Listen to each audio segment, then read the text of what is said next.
warahmatullahi wabarakatuh. Perkenalkan, nama saya Rulia Firdaus Yunaria, NIM 19521109 dari kelas MBS 5C. Pada kesempatan kali ini, saya akan menjelaskan materi mengenai penentuan biaya variabel dan pelaporan segmen dengan memberikan contoh yang tentang perbandingan metode penentuan biaya variabel dengan biaya penuh, dan yang kedua hubungan antara produksi penjualan dan laba, dan metode penentuan biaya variabel dan evaluasi kinerja manajemen.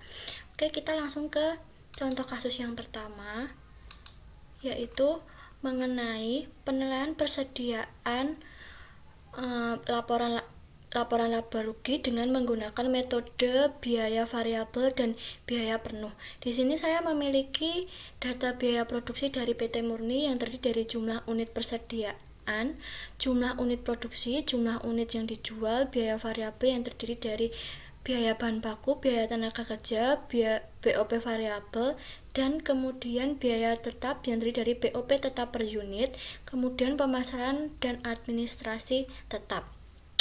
Kita mulai ke penilaian persediaan dengan menggunakan dua metode, yaitu metode PBV dan metode PBB.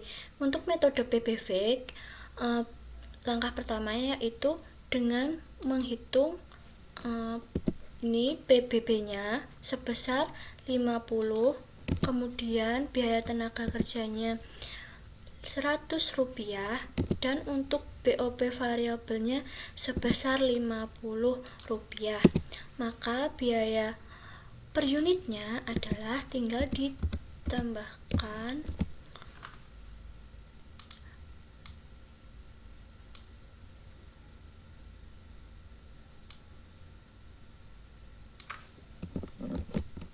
hasilnya adalah Rp200.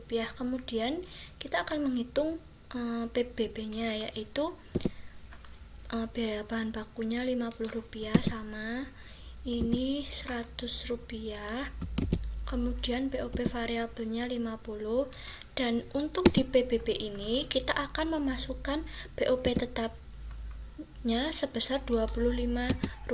Maka hasilnya adalah tinggal di jumlah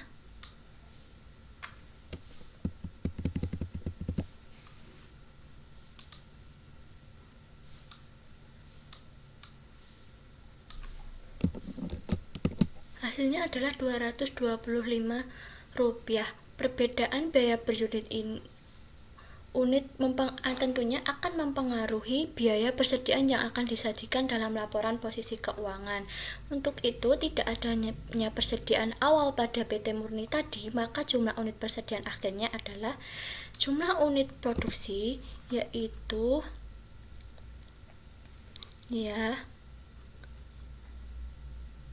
ini 10.000 dikurangi dengan jumlah unit yang terjual, yaitu 8.000.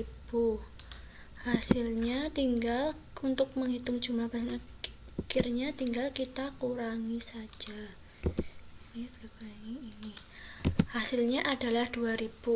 Untuk melihat perbandingan persediaan akhirnya dengan metode PBV dapat dihitung dengan ini biaya per unit PBV dikali dengan jumlah unit persediaan akhir sebesar 2.000, maka hasilnya adalah 4.000. Ini yang PBB juga biaya per unit PBV dikalikan dengan jumlah persediaan unit akhir, maka hasilnya adalah 450. Dapat kita lihat ya bahwa metode PBV lebih kecil daripada BOP daripada PBB. Ini karena BOP tetap tidak dimasukkan di PBV, sedangkan di PBB dimasukkan. Langkah selanjutnya kita akan masuk ke laporan laba rugi dengan menggunakan metode penentuan variabel. Pertama, kita akan menghitung penjualannya terlebih dahulu dengan cara harga jual per unit 300 dikalikan dengan jumlah unit yang terjual sebesar 8.000, maka hasilnya adalah 2.400.000. Kemudian kita akan menghitung harga pokok variabelnya. Harga pokok variabel caranya dengan biaya per unit PBV dikalikan dengan jumlah unit yang dijual, nih 3.000. Hasilnya adalah 1.600.000. Margin kontribusinya ini tinggal penjualan dikurangi dengan biaya variabelnya, maka hasilnya adalah 800. Masuk ke dalam biaya tetap total. Pertama kita akan menghitung BOP-nya terlebih dahulu. BOP tetapnya yaitu tadi ya, ini Rp25, kita kalikan dengan jumlah unit produksinya sebesar Rp10.000. Kemudian masuk ke biaya administrasi tetap, ini ya 100.000. Ini tinggal kita kurangi antara margin kontribusi dikurangi dengan ini total biaya tetapnya dan ini. Hasilnya adalah Rp450. Lanjut ke laporan laba rugi. Langkah awalnya sama, menghitung penjualannya terlebih dahulu. Ini ya, harga jual per unit dikalikan dengan jumlah unit yang dijual sebesar 8.000. Untuk harga pokok kita karena ini PBB, maka di sini ya jumlah biaya per unit kita kalikan dengan jumlah unit yang terjual 8.000, maka hasilnya adalah 1.800.000. Ini tinggal kita kurangi laba kotor, kita kurangi ya, hasilnya adalah 600. Dan untuk biaya pemasaran administrasi umumnya adalah ini 100. Ini untuk laba operasi tinggal kita kurangkan antara laba kotor dikurangi biaya pemasaran administrasi dan umum sebesar 100, maka hasilnya adalah 800. Laba rugi ini menunjukkan laporan laba rugi ini menunjukkan bahwa metode PBB lebih besar daripada PBV, karena lebih besar sebesar 50 ya. Perbedaan terjadi karena tadi BOP tetap dimasukkan, sedangkan di laporan PBB penuh tidak dibebankan. Lanjut ke tugas yang kedua, yaitu mengenai hubungan antara produksi, penjualan, dan laba. Di sini saya memiliki data dari PT Doremi, di mana tersedia unit persediaan awalnya di tahun 2020, unit produksinya, unit penjualan, dan unit persediaan. Langsung saja kita masuk ke laporan laba rugi metode PBV. Pertama kita akan menghitung penjualannya terlebih dahulu. Caranya dengan harga jual per unit nih dikalikan dengan unit penjualan di tahunnya, maka di 2018 maka 150, maka hasilnya adalah 1.500.000. Ini juga harga jual per unit dikali dengan unit penjualan 1 juta, ini 10 rupiah dikali dengan 2 juta, hasilnya adalah 2 juta. Lanjut ke biaya variabel total. Biaya variabel total ini terdiri dari dua pembebanan, yaitu HPP variabel dan biaya pemasaran. Untuk menghitung HPP variabel kita harus masuk ke penentuan HPP variabel terlebih dahulu. Kita menghitung persediaan awalnya dengan cara ini kan persediaan awalnya hanya di tahun 2020, maka di sini persediaan awalnya yaitu ini biaya bahan baku langsung ditambah biaya tenaga kerja ditambah biaya variabel, kita kalikan dengan unit persediaan awal di tahun 2020, maka hasilnya adalah 300.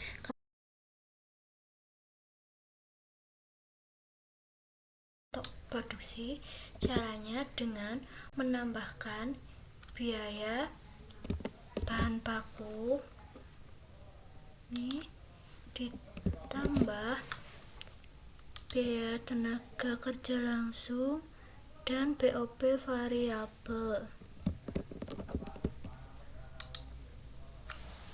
kita kalikan dengan unit produksi di tahunnya masing-masing. Hasilnya 900.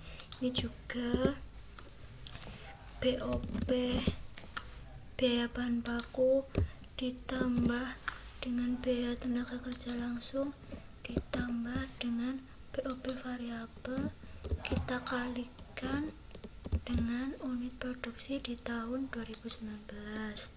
Hasilnya 900.000. Ini juga ini ditambah dikalikan ini ya, unit produksi di tahun 2020, hasilnya adalah 900. Untuk menghitung barang yang terjual, tinggal ditambahkan saja antara persediaan awal ditambahkan dengan harga pokok produksi variabel. Kita tarik masuk ke persediaan akhir. Di sini kan persediaan akhirnya di tahun 2019, maka persediaan akhir di tahun 19 yaitu biaya bahan baku ditambah BOP tetap ditambah biaya tenaga kerja langsung, kita kalikan dengan ini ya, persediaan terakhir di tahun 2019.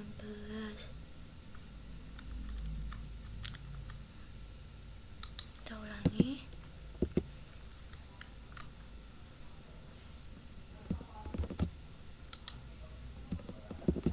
Tambah ini, tambah ini. Hasilnya adalah 300.000. Untuk HPP variabelnya tinggal mengurangkan antara ini ya, barang tersedia ini dikurangi dengan persediaan akhir, tinggal ditarik biar cepet. Nah, ini akan kita masukkan ke HPP variabel sesuai dengan tahunnya.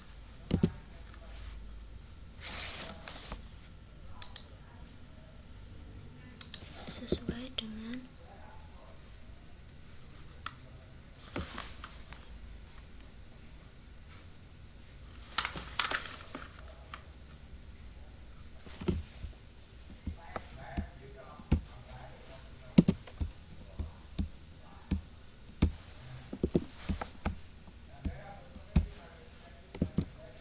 lanjut kita masukkan ke biaya pemasaran dan variabel. Caranya dengan memasukkan antar biaya ini variabel, kita kalikan dengan unit penjualan di tahun masing-masing. Ini juga sama.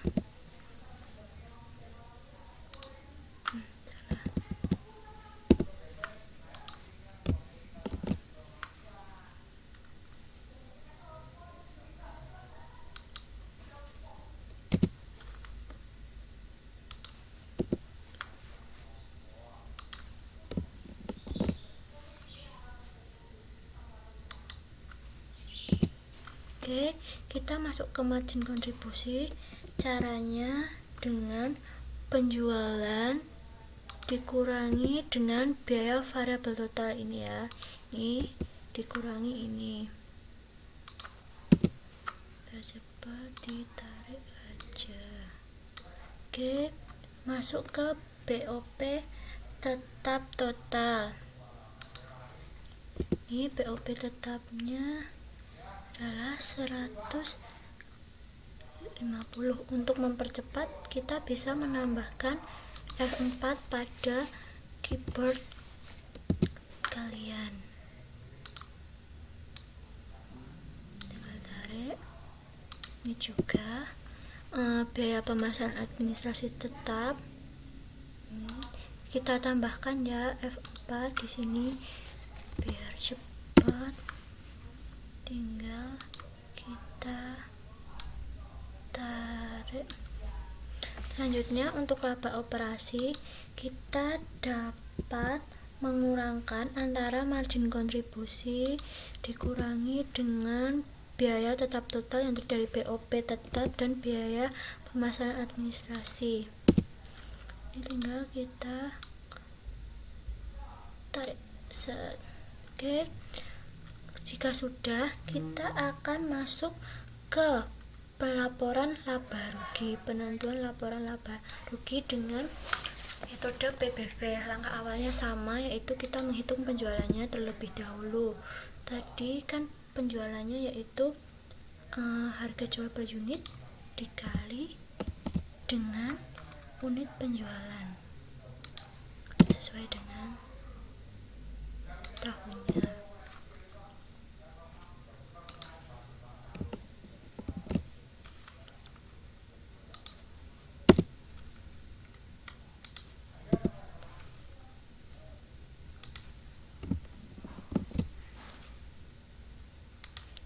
Kemudian sama untuk HPP-nya, kita menghitung ke penentuan HPP-nya dulu. Langkah awalnya kita menghitung persediaan awal. Untuk menghitung persediaan awal itu kita harus menghitung biaya produksi per unitnya terlebih dahulu. Biaya produksi per unit itu terdiri atas BOP tetap per unit ditambah dengan biaya produksi variabel, sedangkan biaya tetap per unit itu dapat dihitung dengan BOP tetap per tahun dibagi volume produksi normal. Jadi ini caranya adalah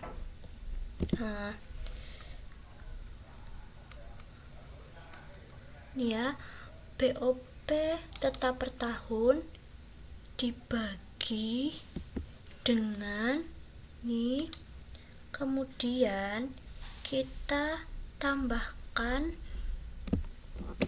dengan biaya bahan baku langsung, biaya bahan baku, biaya tenaga kerja langsung, dan BOP variabel. Kita kurang dulu.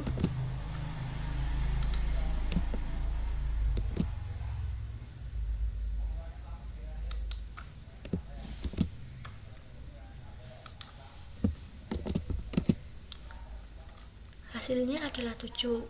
Ini dapat kita gunakan untuk menghitung persediaan awal. Persediaan awalnya tadi kan hanya terdapat di tahun 2020, maka tinggal 7 kita kali dengan persediaan awal di tahun 2020, yaitu 50.000.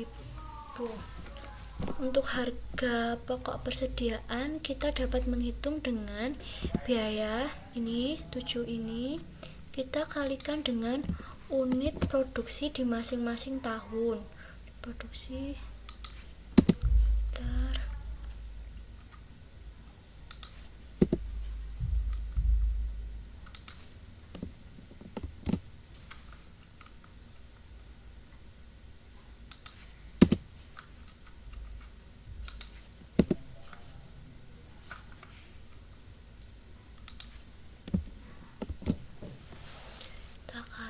unit produksi, hasilnya adalah 1.050.000. Kemudian untuk barang yang dijual kita dapat menambahkan ini, ditambahkan dengan ini ya, tinggal ditarik aja. Oke, untuk persediaan akhir dapat kita hitung ini ya, persediaan akhirnya tadi kan ini di 2019 dihitung dengan cara ini kita kalikan dengan persediaan akhir di tahun 2019. Ini ya, untuk HPP nya tinggal kita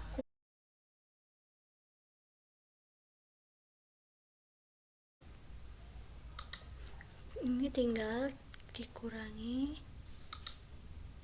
ya, dikurangi persediaan akhir, tinggal kita tarik biar cepat. Kemudian HPP ini kita masukkan ke sini sesuai dengan tahunnya.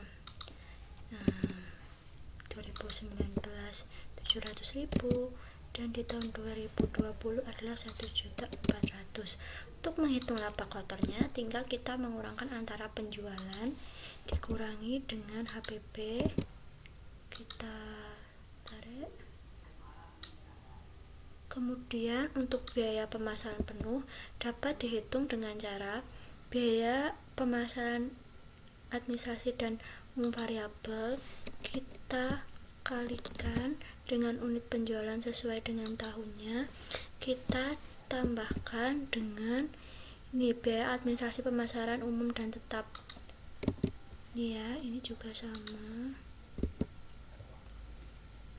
Biaya pemasaran variabel dikali dengan unit penjualan, kita tambah dengan biaya pemasaran administrasi tetap dan umum. Kemudian ini juga sama, variabel kali dengan unit penjualan 200.000, kita tambah dengan administrasi umum tetap, hasilnya 100.000. Untuk menghitung laba operasi dapat kita hitung dengan mengurangkan antara penjualan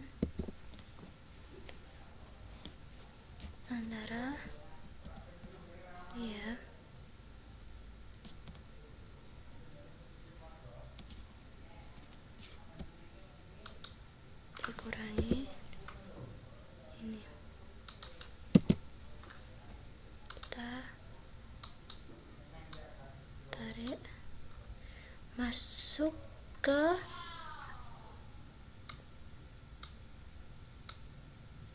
penentu. Ini ya, kita akan membandingkan perbedaan laba kedua metode. Yang pertama kita akan menghitung laba operasinya dengan penentuan ini. Kita masukkan aja ini sesuai dengan tahunnya.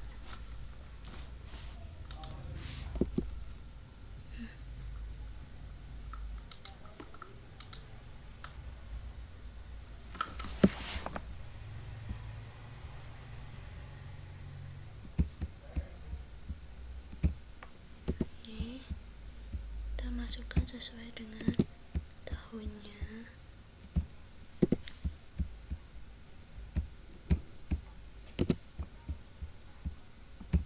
Ini juga filenya variabel.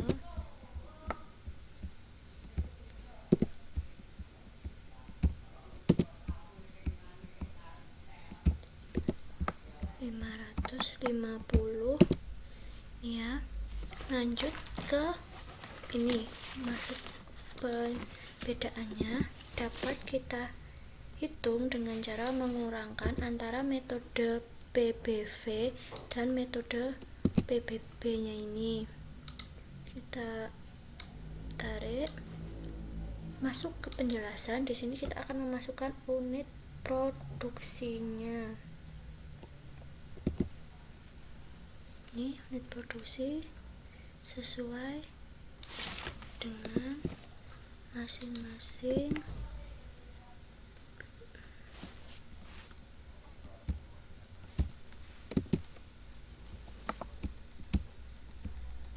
tahun.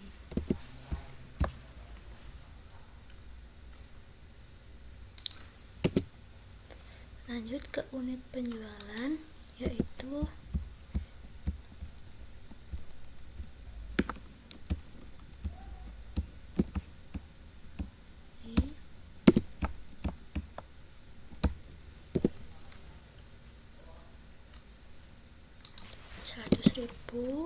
tahun 2020 adalah 200.000. Kita tinggal untuk perubahan ini dapat dihitung dengan cara mengurangi antara unit produksi dan unit penjualan. Tarik. Untuk tarif BOP tetap dapat kita hitung dengan BOP tetap per tahun, kita bagi dengan volume produksi per unit setiap tahunnya. Ini juga sama.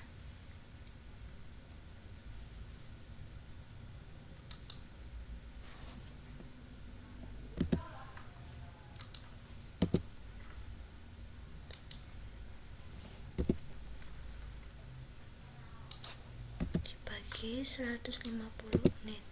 Ya, untuk perbedaannya kita dapat mengalihkan antara perubahan persediaan kita kalikan dengan tarif BOP tetap. Ini kita tarik.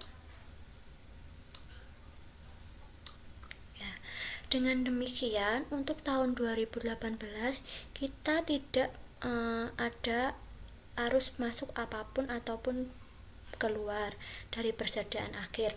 Untuk tahun 2019 ada BOP tetap mengalir sebesar Rp50 dan pengakuannya sebagai biaya ditangguhkan sampai dengan tahun ketika dijual. Dan untuk tahun 2020 karena negatif berarti terdapat arus kas keluar BOP tetap sebesar 50 dari persediaan dan diakui sebagai biaya periodik karena dijual. Oke, lanjut kita ke tugas yang kedua atau contoh kasus yang kedua, yaitu dengan metode penentuan biaya variabel dan evaluasi kinerja. Di sini saya memiliki data operasi dari Mete Mayora. Untuk itu sebelum kita menghitung laporan laba rugi, kita hitung dulu biaya produksi per unitnya antara PBV dan PBB ya. Biaya produksi per unit ini karena ini sama berarti ininya adalah Rp10. Untuk menghitung biaya produksi PBB dapat dihitung dengan cara biaya produksi variabel per unit ditambahkan dengan BOP tetap kita bagi dengan unit produksinya sesuai dengan tahun. 20 ini sama. Kita tambah dengan BOP tetap, kemudian dibagi dengan unit produksi, hasilnya 30.000. Lanjut kita menghitung laporan laba rugi metode PBV. Langkah awalnya kita menghitungnya penjualannya terlebih dahulu dengan cara harga jual per unit ini kita kalikan dengan ini jumlah unit yang dijual 125, dan ini juga sama, harga jual per unit dikalikan dengan harga penjualan yang dilakukan di tahun 2020 sebesar Rp10.000. Kemudian masuk ke biaya variabel total. Kita menghitung harga pokok penjualan per unitnya dulu, yaitu dengan cara 10 nih ya, kita kalikan dengan unit penjualan di tahun 2019 sebesar 50. Ini juga sama, biaya produksi dikalikan dengan penjualan di tahun 2020. Kemudian untuk margin kontribusinya dapat kita lakukan dengan mengurangkan antara penjualan dikurangi dengan harga pokok penjualan. Tinggal kita tarik aja. Kemudian untuk biaya tetap total yang terdiri dari BOP tetap dapat kita hitung BOP tetapnya ini ya, terus ini juga BOP tetap 100.000.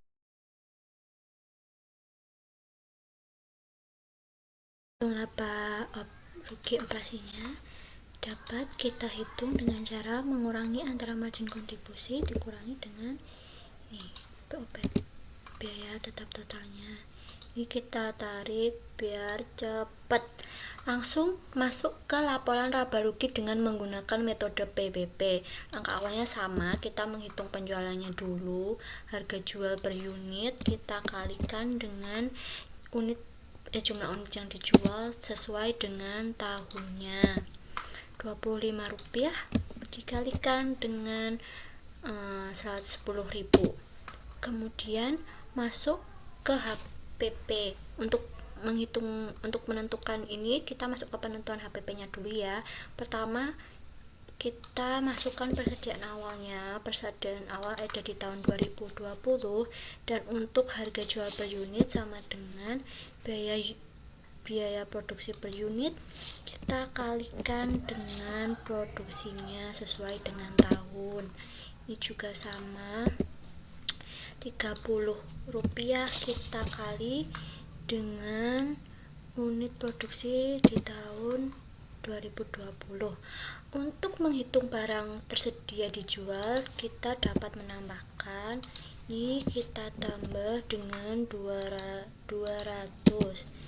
Kita tarik biar cepat. Untuk ini ya, persediaan akhir itu ada di tahun 2019 sebesar 100.000. Jadi intinya gini, persediaan akhir di tahun 2019 ini dijadikan persediaan awal di tahun 2020.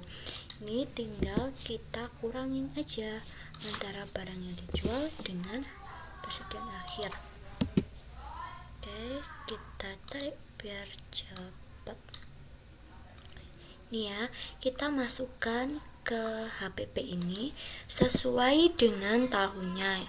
2019 100.000 dan di tahun 2020 adalah 250.000. Untuk laba rugi operasinya dapat kita kurangkan antara penjualan dan HPP-nya.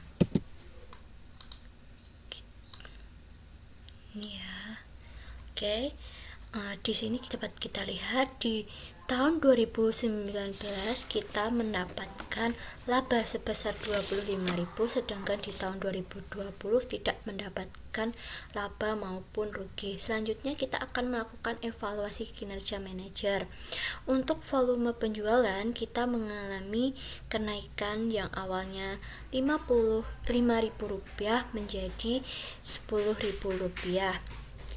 Kemudian tapi di saat memasuki laporan laba rugi dengan PBV, di sini dapat membuktikan di tahun 2020 mengalami laba sebesar Rp50.000, sedangkan di tahun 2019 mengalami rugi sebesar Rp25.000. Dan pada laporan laba rugi menggunakan metode PBB di tahun 2019 kita mengalami laba sebesar Rp25.000, dan di tahun 2020 kita tidak mengalami laba maupun rugi. Oke, dengan penjelasan ini dapat menjawab pertanyaan ini ya. Jika Anda seorang manajer, pendekatan laba apakah yang Anda akan pilih? Ya, dari penjelasan tadi dapat kita simpulkan ya, maka lebih baik menggunakan metode PBV daripada metode PBB. Karena apa? Karena metode PBV itu gagal membuktikan adanya kenaikan laba, sedangkan metode PBB dapat membuktikan kenaikan labanya. Sekian presentasi dari saya. Apabila ada salahnya saya mohon maaf. Akhir kata, wassalamualaikum warahmatullahi wabarakatuh.